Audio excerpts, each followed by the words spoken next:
And I see one of the primary missions of government to be to provide the health and safety of every single person who lives here.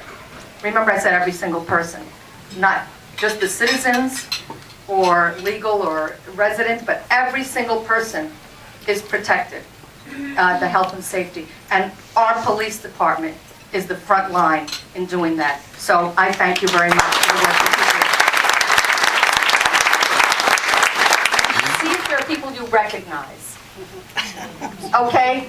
And there may be people that you don't recognize. But I can tell you that I recognize almost everybody who's here. And that's the thrill that it is to be a legislator. I work with people who are business people. Some of them are wealthy. Some of them are people who have small shops. I work with people who are volunteers, who are trying to bring quality of life to those who are the most vulnerable in our society. So I really get such a great range of people that I meet.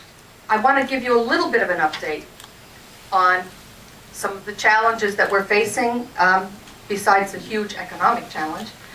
And by the way, some of the good news on that is that we are trying to take advantage of as much stimulus money as we possibly can access.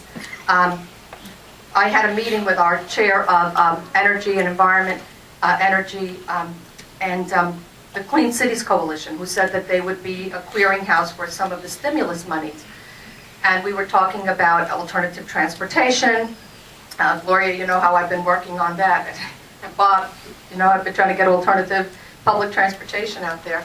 So I was invited to that meeting, and we were talking about ideas and different types of alternative fuels and how we could access some money from the stimulus package.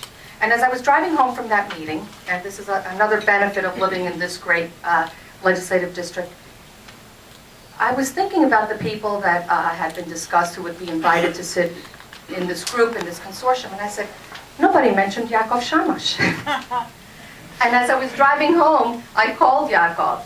And people don't know who he is. He's the dean of the School of Engineering at Stony Brook University, but he also, can you tell me the name of that energy group, Helen? The energy consortium that... RTEC, Energy Center, Research Technology. Right, that. Thank you, Jolie. But on my way home, I made an appointment to have that group meet with Yakov. And, you know, people all over the county know who Yakov Shamash is. I mean, people who are involved in energy. But he's a person that I know. He's a local guy who I know is somebody who's exciting, who's excited to jump into things, who wants to work with different groups. So we're making him part of that, to pull together the different municipalities and help move us forward on that. We're in a tremendous economic downturn. That's no surprise to anyone. We have great challenges that we're all facing. But I remain hopeful. I remain hopeful because I know how strong our not-for-profits are. That doesn't make sense sometimes.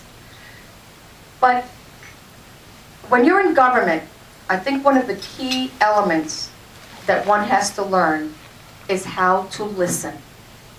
How to listen. And sometimes the people who seem to be the most humble and in kind of the lowest the lowest sphere are the people to whom you should be listening first. I have friends who are part of the not-for-profit, the Long Island Housing Services. And about 3.5 years ago, I was invited to a workshop that the Long Island Housing Services was holding. And unfortunately, I was the only legislator who attended that workshop. But the workshop was one on predatory lending practices. Predatory lending practices.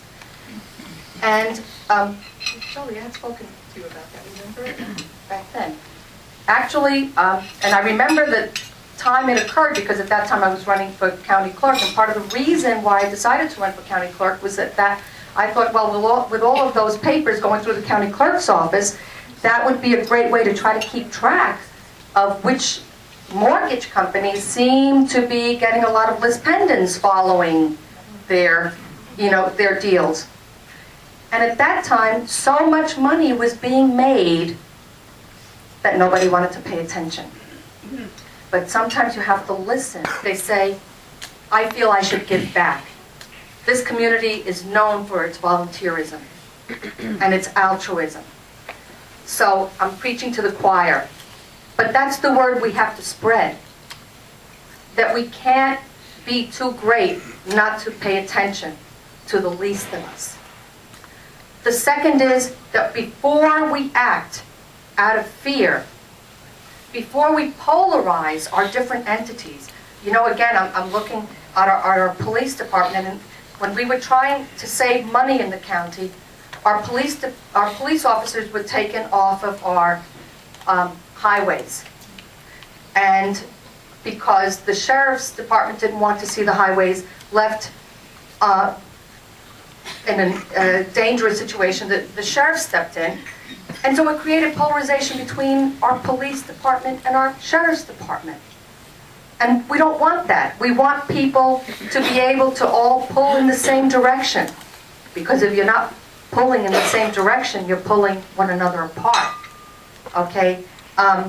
We have here with us today civic associations and chambers of commerce who work together. We have the arts, we have our fire departments, we have our schools, and we're not always going to agree. But whenever I go to a class to talk about government, I always liken a democracy to a tightrope. You need people to disagree and to have different interests in a democracy, and to state those interests. Because, a tightrope walker can't walk against that tightrope unless there's tension on both sides.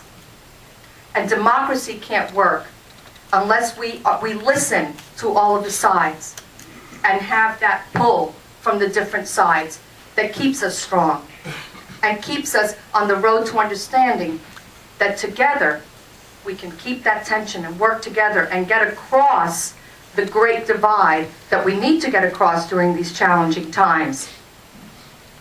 If we let go, if we're not vigilant, you have slack, and you fall right into that chasm of discord and polarization. So let's look at how we can really pay attention to what's happening in local government. Pay attention to what our not-for-profits are telling us, and balance that with the need of the whole. We are, again, such a great place to live. We have such a brain trust here. It's not an accident that we have more Intel finalists and semi-finalists than any place else in the country. We have BNL and Stony Brook and Cold Spring Harbor, and we have great places for our kids to be mentored in the sciences.